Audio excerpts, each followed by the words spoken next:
So the first seam is the shoulder seam, where you also add the lining. This is the top fabric, this is the shirt, and this is the lining, and this is the shoulder line. So the lining in the shirt is in 2 pieces, and they are gathered in the shoulder seam. So you see, first I have bent in the seam allowance on both of those, and then I sew this from here.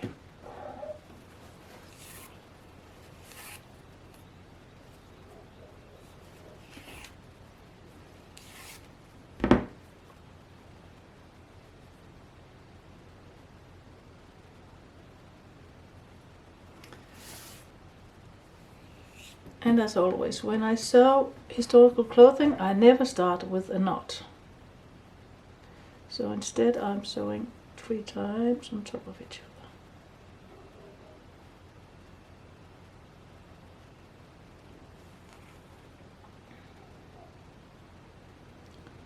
Like so. So, now I'm out of this fabric. So I jump over that and sew into the next 2 on the top, like so. And that's what I do all the time. Not into the fabric that I'm out of, but the next 2.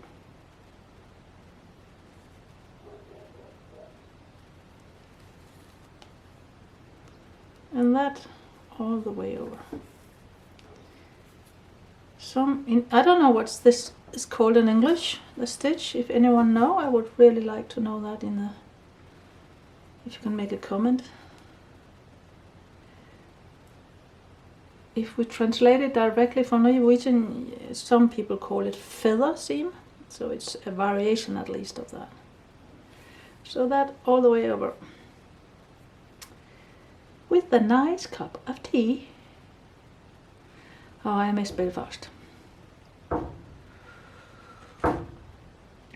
Most of 2020 I've been in a film studio in Belfast making clothing for the new Viking movie The Northman that will come hopefully this year.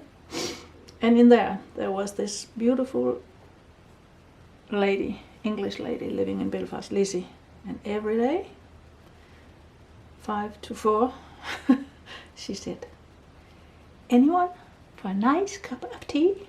So now since then, every time I make tea, I think of those nice days with so many crafters and artists and people really wanting to create gathered in this studio. It was fantastic.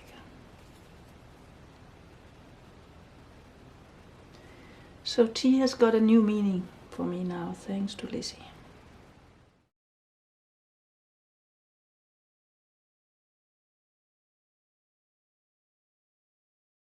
Front lining, body, back lining.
I use also the yarn from corpse lining, linen, 100% linen. It's really nice, shiny and hard spun, so it's perfect.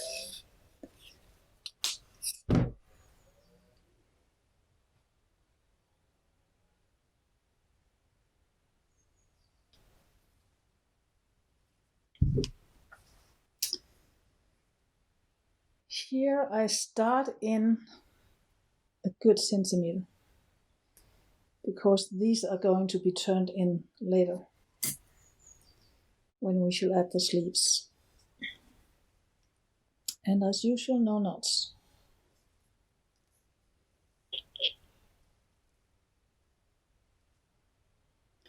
So the technique Maya, I think it was, told me the English word for this technique, it's called antique stitch. I even don't know what it is in Danish or Norwegian. But it's the same principle in many of the seams. You're sewing like this, but you never take the one that are closest to the where the thread come out. So I jump over the first and go through the next 2 layers. Okay. And again over this and the back next 2. There's 3 layers here: linen, lining, body lining. So I jump over the first lining, go through the body and the back lining, and reverse the other way. All the way. On both shoulders, of course.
So, and also here I stop a little before the end, because these are going to be bent in when we add the sleeves. So this is enough. 3 times on the top of each other.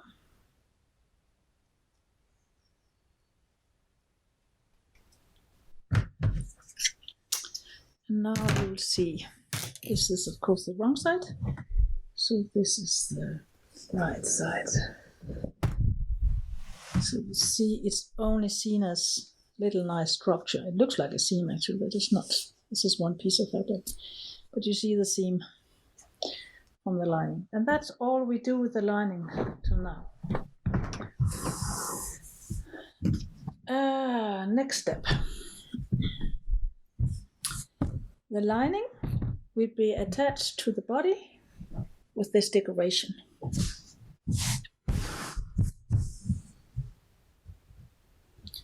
That is what is so characteristic with the Viborg shirt. That is this cross. We call it.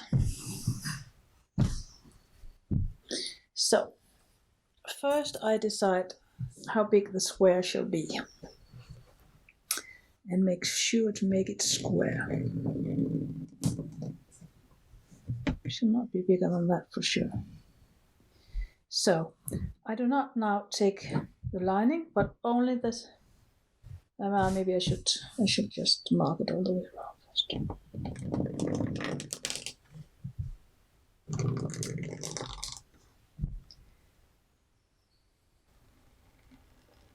Like this. So first I take it up, and not the lining, only the top fabric. Make sure I go in to those. That should be the lines up. There, and then I fold it maybe. So there's a fold in here, maybe 1.5 millimeter, something like that. That's all. And now I pin through all layers.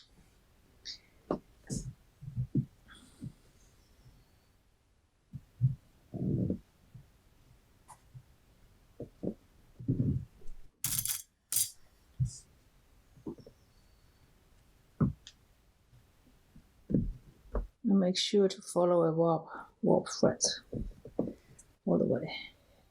A weft thread.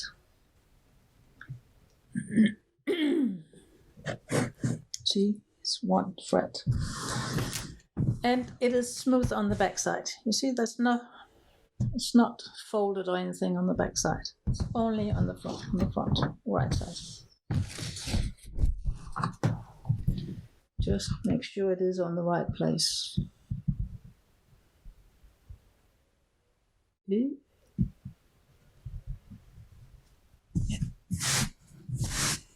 And then the same down here, follow a warp this time, warp thread.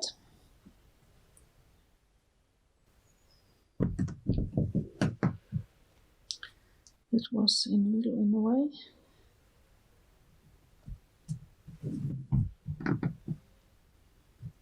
It is a little plunder thing in the corners, but it's just to spend time on it and it will be perfect.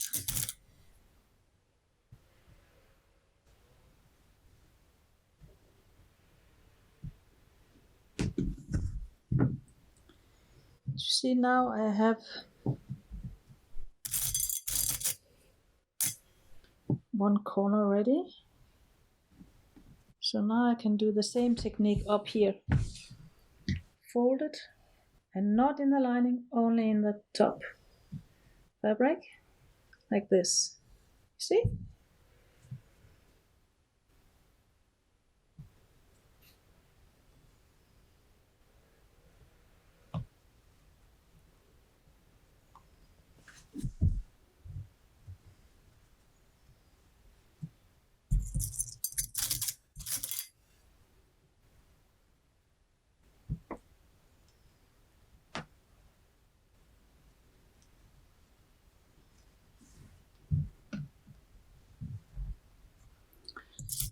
That is the same thing I do on all the lines on the front and on the back. And you see up here, it is important that this line and this line, that they meet. And they have to meet when you bend this in, then they have to meet exactly there.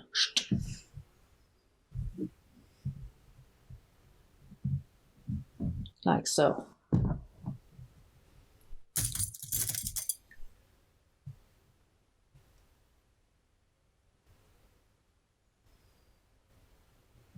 Then the other one here will go out there.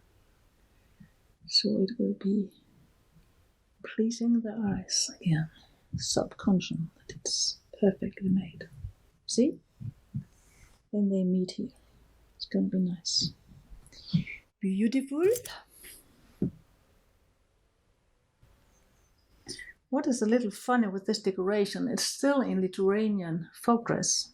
One Lithuanian folk. This is Estonian, some of them. It's still in the folk dress in the Baltic countries. But just the square is a little bigger.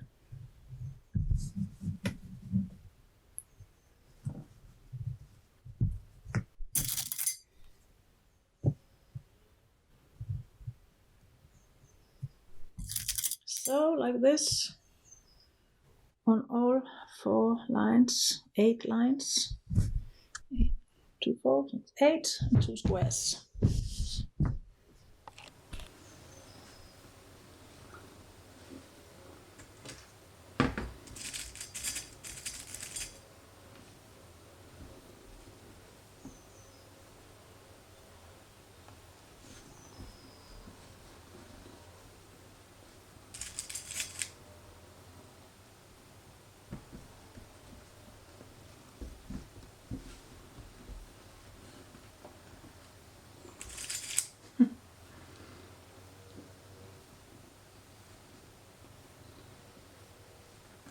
Skal du være lige der?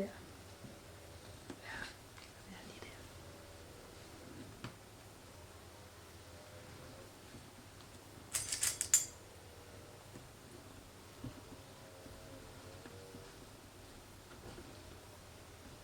Du, flytter lidt væk. Flytter lidt væk.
So,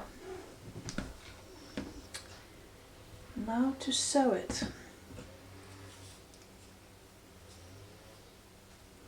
This linen thread is quite thin, and I want to, the fabric is a little rough, so I'm doing this in double thread, just to make the seam a little more visible.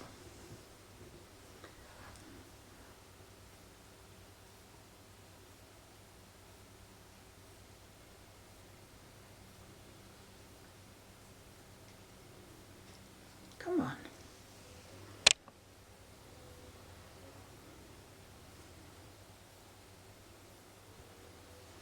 I always start with the square. I'm not sure why, but you could start up here too, but I start in the square.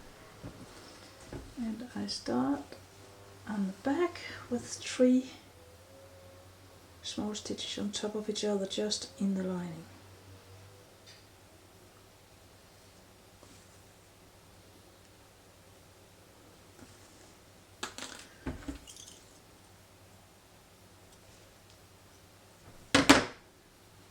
And then find out which corner it is. It's here. In the corner, the best technique is using time. Make sure that, because it's so many layers on top of each other, so if you just spend some time, it will be just beautiful. Sort of modulating, so it looks like this thing is a patch, which it is not, of course. And then it is simply small running stitch. Small is 2 millimeter, approximately 2 millimeter.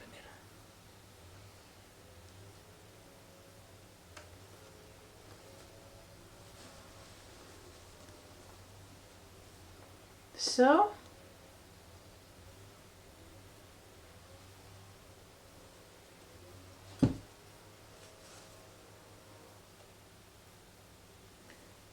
one millimeter from the edge, maximum 2. See? Running stitch, do do do do do do, all the way around. Out in the sun.